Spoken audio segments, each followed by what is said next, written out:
Hey everyone, this is chapter 2 of book 1 of part 1 of the Russian Enigma by Ante Ciliga. Part 1 of the book is titled In the Land of the Disconcerting Lie. Book 1 is titled Russia and Her Enigmas, and chapter 2 is titled Is All Lost?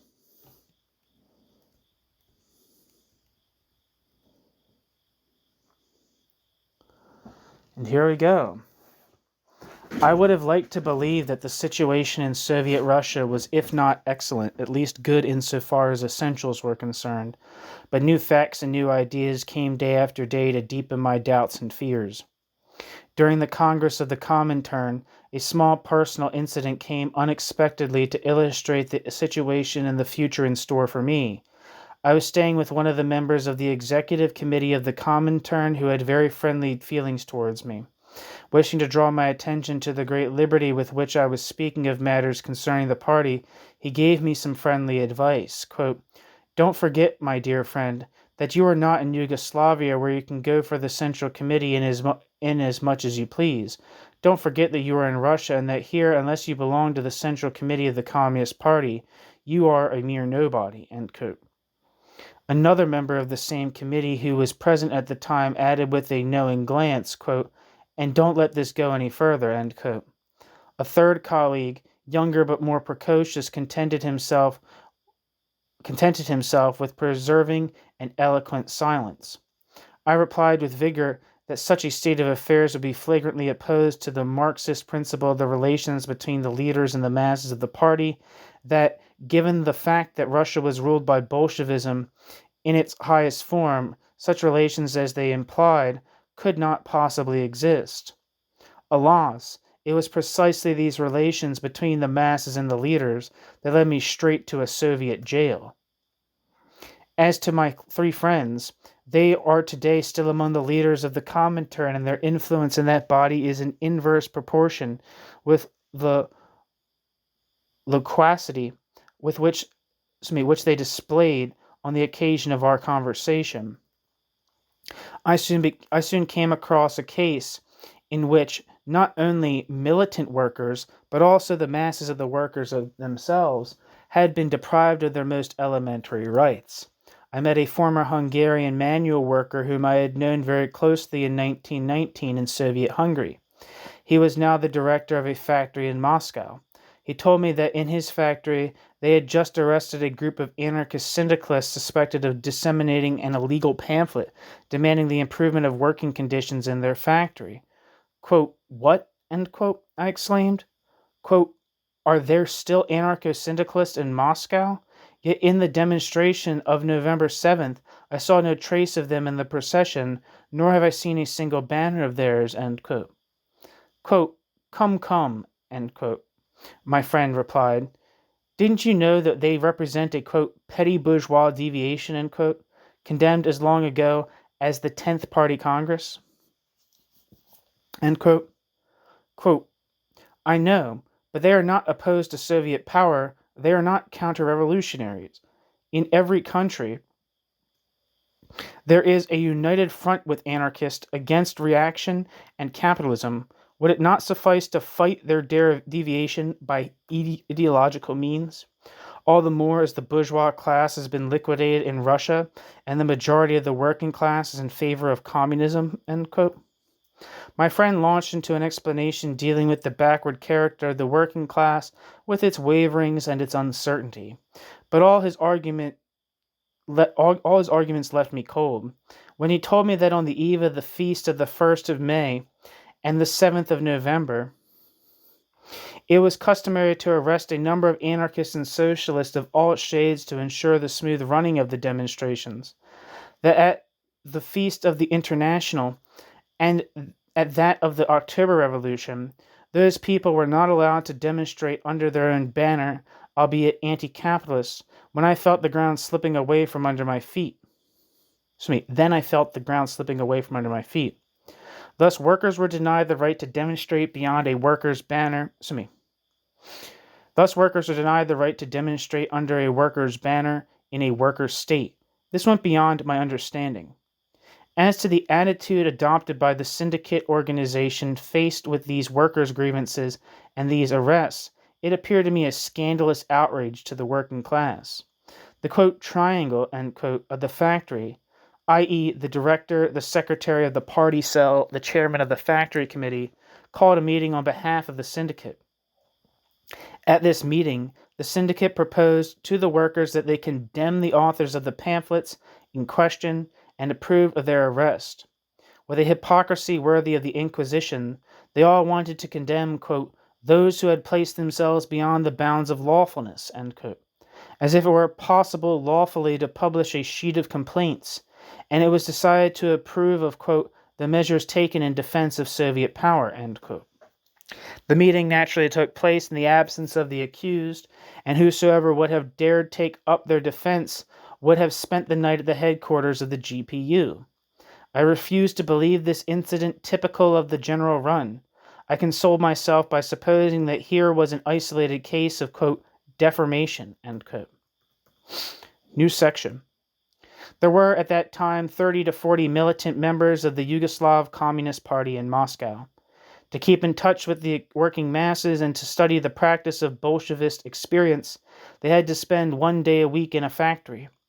They worked like the manual workers, were present at syndicate and party meetings, and organized the work of the MOPR, International Association for the Assistance of Revolutionaries in Other Countries.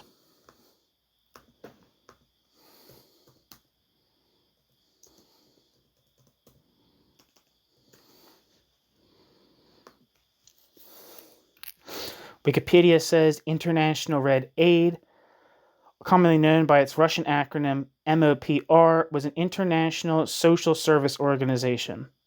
International Red Aid was founded in 1922 by the Communist International to function as a, quote, international political Red Cross, end quote, providing material and moral aid to radical, quote, class war, end quote, political prisoners around the world.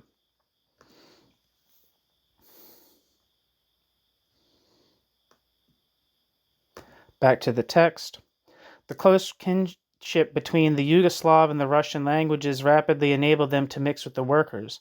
Most of these Yugoslav comrades were themselves manual workers who had received a political education and were the backbone of the Yugoslav party. They had come to Russia, then to learn the revolutionary art of Bolshevism, then to return home, their apprenticeship served. These comrades, some openly, others secretly, began to tell the most terrifying tales of the state of the manual workers in the factories. One of them, Risto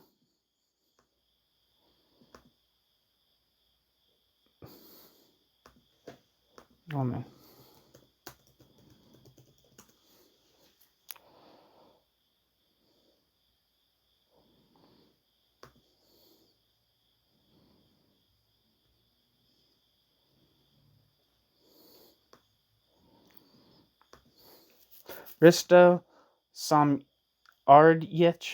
Noskov, an old militant syndicalist from Bosnia, later to be executed by the Yugoslav reactionaries, described in detail to me the outrages and the withholding of their rights to which the manual workers in his factory were subjected. The Soviet factory workers, he said, were prisoners of their foremen and directors as in capitalist countries. Their lot was indeed worse, for in the latter countries the workers can protest in the press and at meetings. Here there was no one to whom to turn. It was not socialism, he concluded, it was slavery.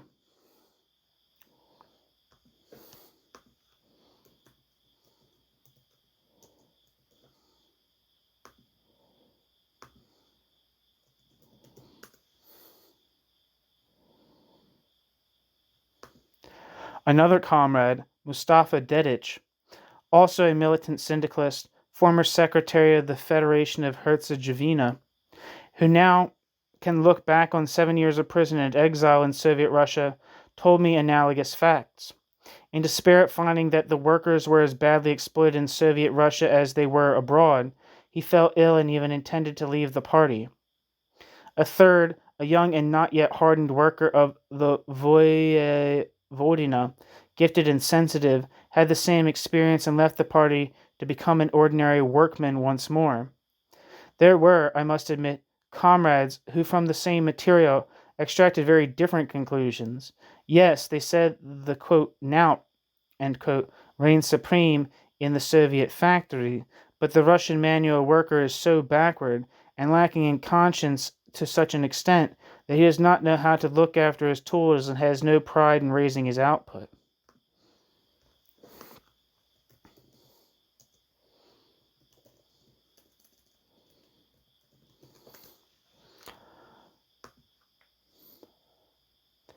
According to Wikipedia, a knout or knut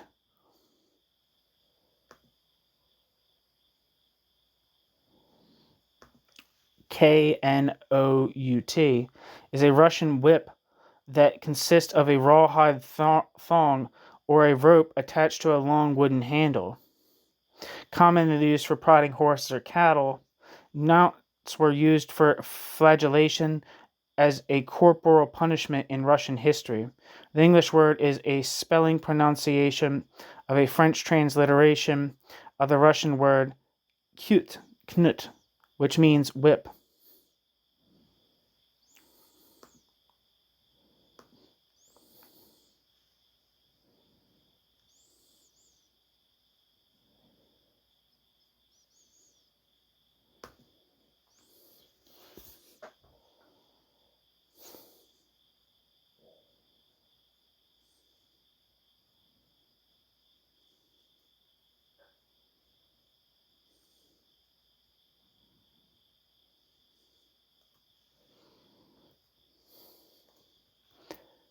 Where am I?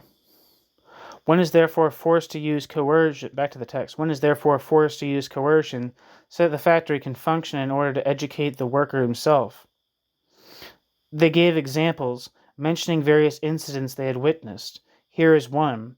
Two workmen had to take a barrel of oil down a flight of stairs.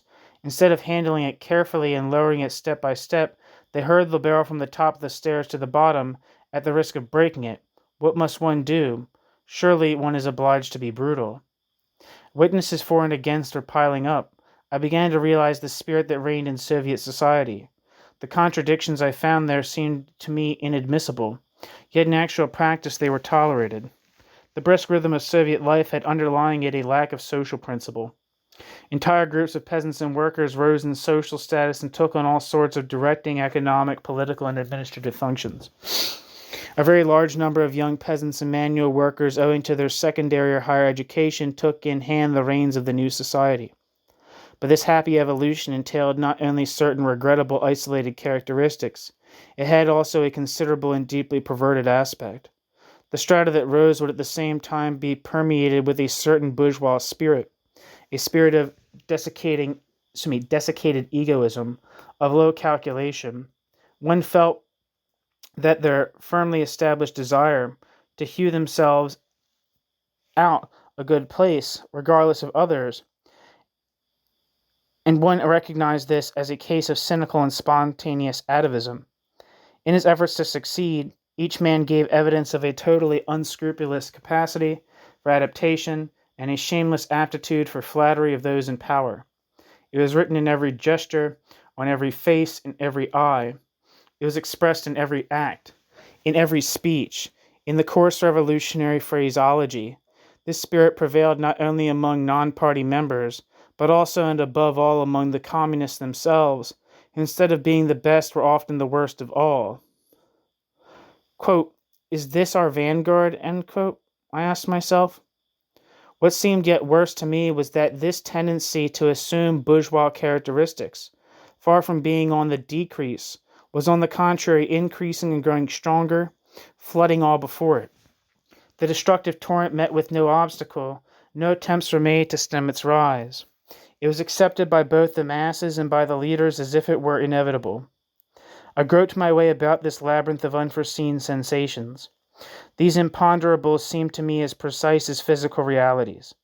Foreseeing the triumph of the ruling tendencies, I drew the logical conclusion that the evolution towards socialism had been finally arrested, that the revolution had died, and hence that, quote, all was lost, end quote. For it is not machines nor factories, but human interrelationships that make the essence of socialism. But then, what is taking place in Russia? The bourgeois order has been abolished. The bourgeois class has been liquidated insofar as it was a ruling class.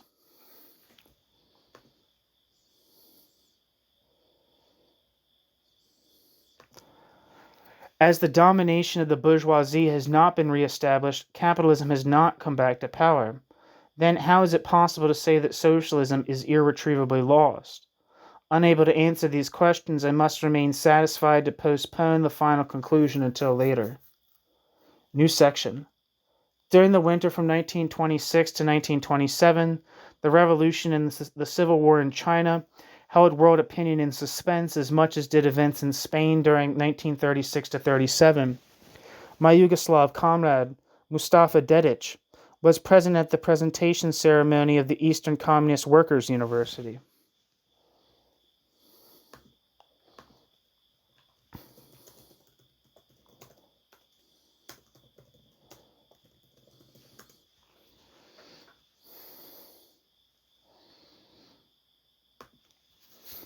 Wikipedia says, the Communist University of the Toilers of the East, also known as the Far East University, was a revolutionary training school for important communist political leaders. The school operated under the umbrella of the Communist International and was in existence from 1921 until the late 1930s. Part of the university was split into the Moscow Sun Yat-sen University. Back to the text.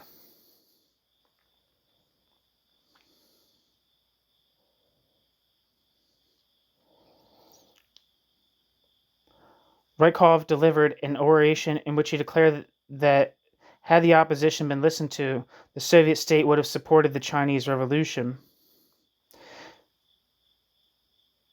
But fortunately, quote, we, end quote, had not allowed ourselves to be dragged into it and thus had avoided war with Great Britain, which clearly meant let the Chinese Revolution drown in our own blood, provided we remain safe. A horrible doubt assailed our minds. Were we, the foreign communists, by any chance considered as the pawns on a chessboard? That's the end of this chapter. Thank you so much for listening.